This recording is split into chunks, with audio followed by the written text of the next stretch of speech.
चलिए स्टूडेंट, हम लोग देखते हैं अब बहुत इंपॉर्टेंट क्वेश्चन। ठीक है, एक क्वेश्चन है हमारे पास चैप्टर 4 से कि किसी भी हाइड्रोकार्बन में कितने कोवेलेंट बॉन्ड होते हैं, चाहे वो हमारे पास एल्केन हो, चाहे एल्कीन हो या एल्काइन हो। ठीक है, तो आइए देखते हैं। सबसे पहले हम लोग डिस्कस करते हैं अपने हाइड्रोकार्बन एल्केन को। ठीक है, अब एल्केन का हमारे पास जनरल फॉर्मूला होता है CnH2n+2।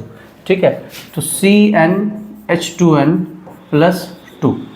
अगर हमसे डायरेक्टली पूछा जाए कि भाई किसी भी अल्केन में कितने कोवेलेंट बॉन्ड होंगे, तो सबसे पहले हमें उसका स्ट्रक्चर ड्रॉ करना पड़ेगा। और अगर स्ट्रक्चर ड्रॉ करके हम इस सवाल को करते हैं तो हमारे 40 सेकंड 50 सेकंड या 1 मिनट तक लग सकता है। लेकिन जो ट्रिक मैं आपको बताने वाला हूँ उससे आप 4 से 5 सेकंड में डायरेक्टली इस सवाल को सॉल्व कर सकते हैं। वो ट्रिक क्या होगी, जस्ट अभी हम बताते हैं आपको। पहले देख लेते हैं, साथ में एल्कीन होता है दूसरा हाइड्रोकार्बन हमारे पास, और तीसरा जो होता है हमारे पास होता है अल्काइन। ठीक है, और इन सबके जनरल फॉर्मूले होते हैं CnH2n, और अल्काइन का हमारा जनरल फार्मूला होता है CnH2n-2।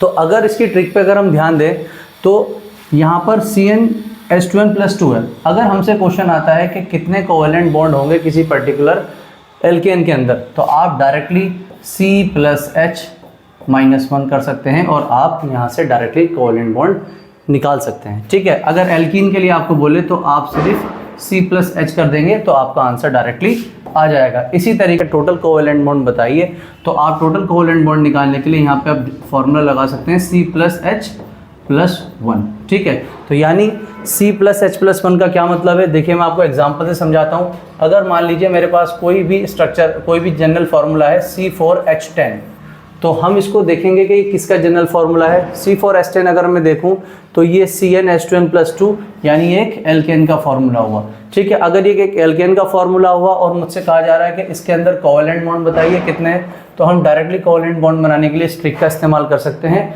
जो कि है C+H-1। तो C क्या है हमारे पास, यहाँ पर हमारे पास 4 कार्बन्स हैं। कितने कार्बन्स हैं हमारे पास, 4 कार्बन्स हैं। ठीक है, कितने कार्बन है, 4 कार्बन है। और हाइड्रोजन कितने हुए हमारे पास, 10 हुए। ठीक है, तो दोनों को जोड़ दिया हमने, कितना आ गया 14, और इसमें से हमने क्या कर दिया -1, तो टोटल कोवेलेंट बॉन्ड हो गया हमारे पास 13। सिमिलरली अगर मान लीजिए मुझे कोई एल्कीन दे रखा है C4H8, तो अब बताइए इसके अंदर total number of covalent bond कितने होंगे। या तो आप इसका स्ट्रक्चर ड्रॉ करिए, जो कि आपको फिर टाइम कंज्यूमिंग है। अदरवाइज आप क्या कर सकते हैं, डायरेक्टली जो हमने आपको एक ट्रिक बताई है उससे आप 2 सेकंड में 3 सेकंड में डायरेक्ट आंसर ला सकते हैं। अगर आपके पास कोई एल्कीन है और आपको बोला जा रहा है कि कितने कोवेलेंट बॉन्ड है, तो आप डायरेक्टली उठा करके उसके कार्बन और हाइड्रोजन को प्लस कर दीजिए, कोवेलेंट बॉन्ड मिल जाएंगे। यानी 4 + 8 आप डायरेक्टली कीजिए, आंसर आया 12। यही थे आपके total number of covalent bond.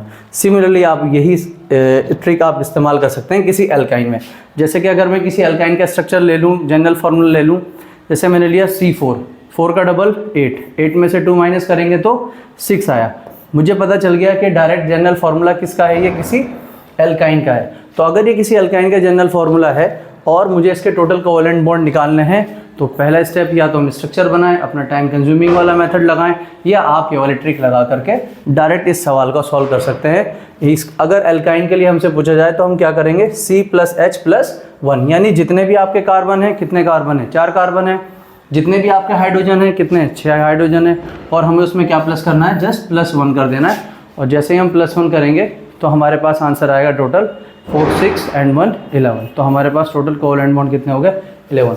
I hope ये आपको ट्रिक समझ में आई होगी। ठीक है, बहुत इजी ट्रिक है, इससे आप 3 से 4 सेकंड में जो है ना इस क्वेश्चन को उड़ा सकते हैं। ठीक है, चलिए कोई डाउट है तो बताइए कमेंट सेक्शन में, अदरवाइज नई ट्रिक के साथ आपसे मिलते हैं।